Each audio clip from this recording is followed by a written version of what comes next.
Hello, everyone. You will now hear a brief retelling of the movie Love is Evil. Enjoy watching it. A doctor informs a grieving woman that her husband has just a few minutes to live.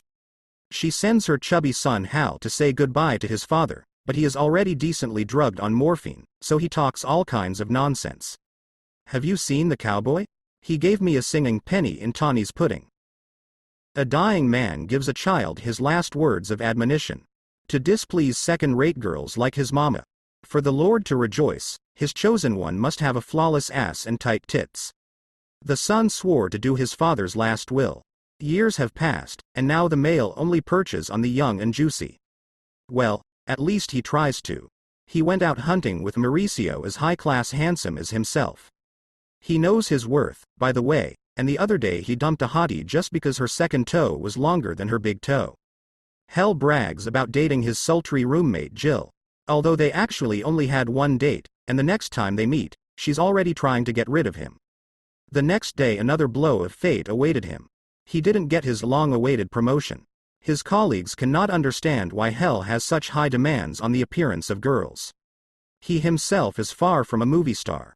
In the elevator our hero runs into the famous orator speaker and business coach Tony Robbins. They get stuck for hours, and Hal tells him the story of his life and relationships with girls. Tony is shocked by his interlocutor's overzealousness.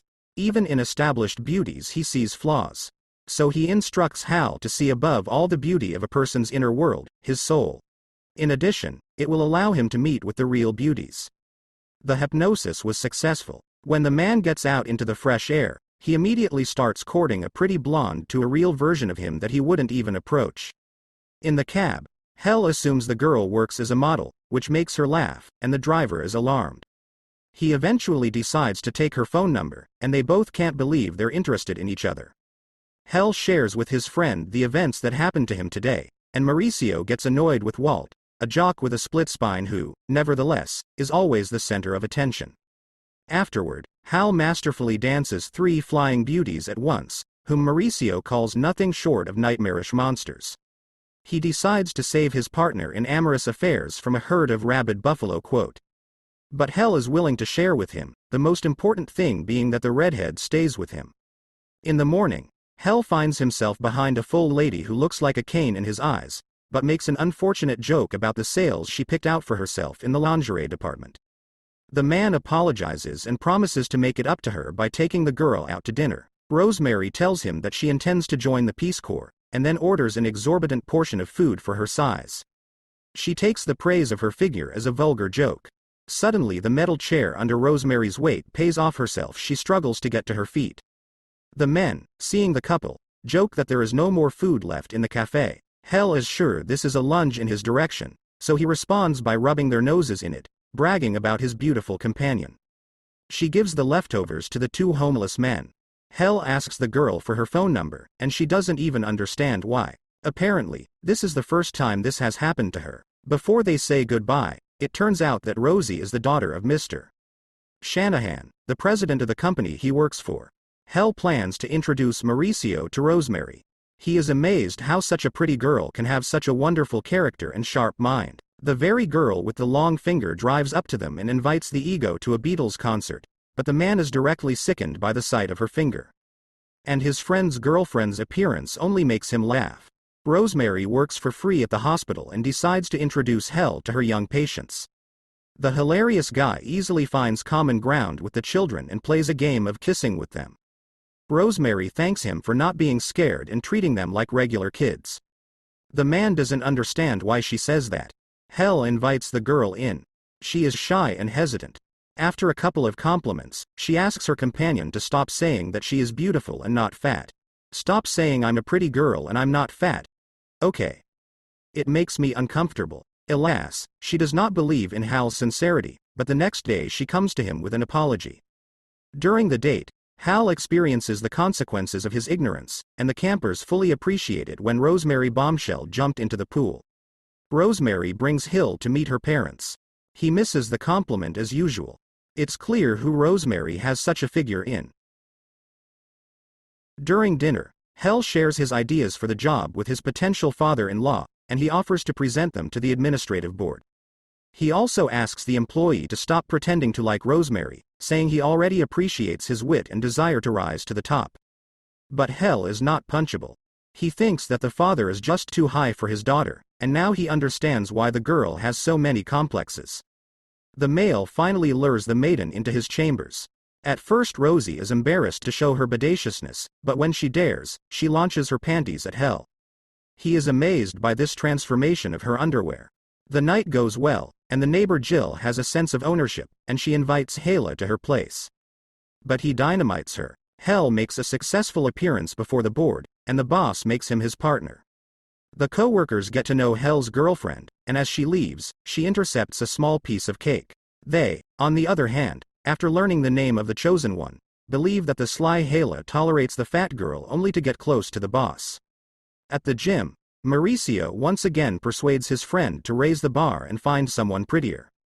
He, too, believes that Hell is only dating Rosemary for a promotion. The lovers are going on a trip together with Walt and his girlfriend, who turns out to be Tanya, a woman from the hospital where Rosemary works.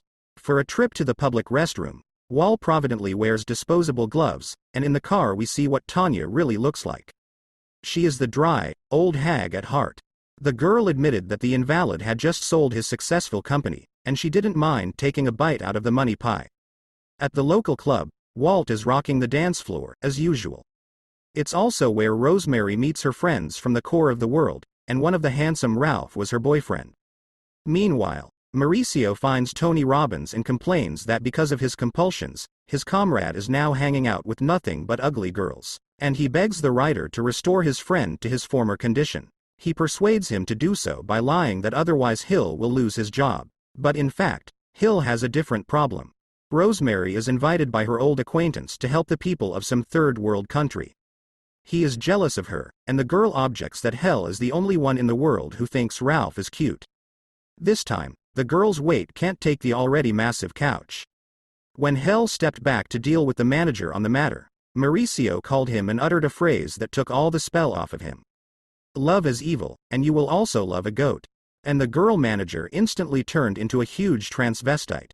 He is a girl only in the shower. Back in the hall, Hell doesn't understand why some elephant eats his girlfriend's food. He was about to start a scandal, but Mauricio pulls up and grabs him and reveals the whole truth. Hill, of course, doesn't believe him, but immediately meets the nostalgic and toothy girl he happens to be riding in the cab with.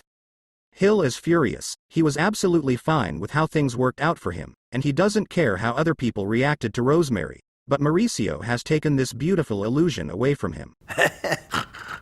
Hey, I really let you down. Hell wants to meet the hypnotist again and regain the ability to see the soul. In the meantime, you have to avoid Rosemary. Otherwise, once he sees her, he'll never see the horror again. When the girl bursts into Hell's room, smears an ointment over her eyes, and lies that he has infectious conjunctivitis, so it's best not to go near him. At work, the boss wonders why his daughter hasn't been able to reach him for 2 days. Hell makes the excuse that he's swamped with work.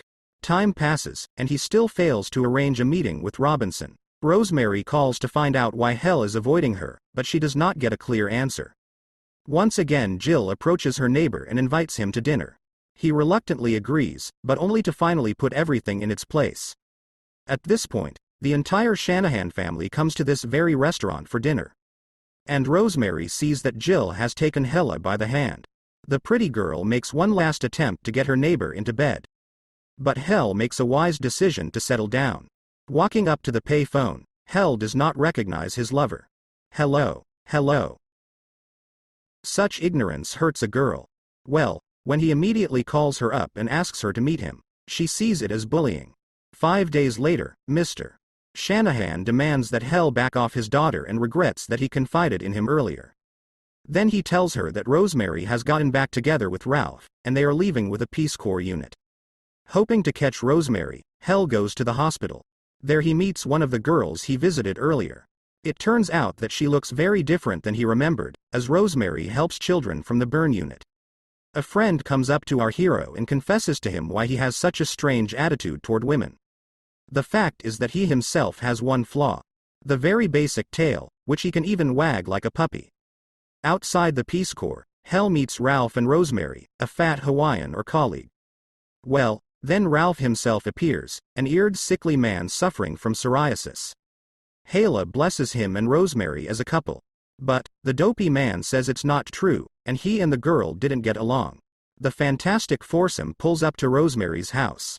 Once inside, Hel mistakes the fat maid for her lover and passionately sucks her in. As Mrs. Shanahan approaches, he asks him not to disturb Helga's work and escorts him to a celebration of Rosemary's departure. As we can see, the daughter has indeed taken after her mother. Hala finds Rosie pretty quickly and admits that he's a tactless idiot, but he's also madly in love with her. It turns out that the girl is going off to the ass of the world for a whole 14 months. Hel can't wait that long, so he goes with her. Too bad the little guy couldn't pick up his chosen one in his arms. So Rosie takes the situation into her own hands. A joyful crowd sees off the lovers, who leave together for the airport, and Mauricio hits on a woman who is just crazy about puppies.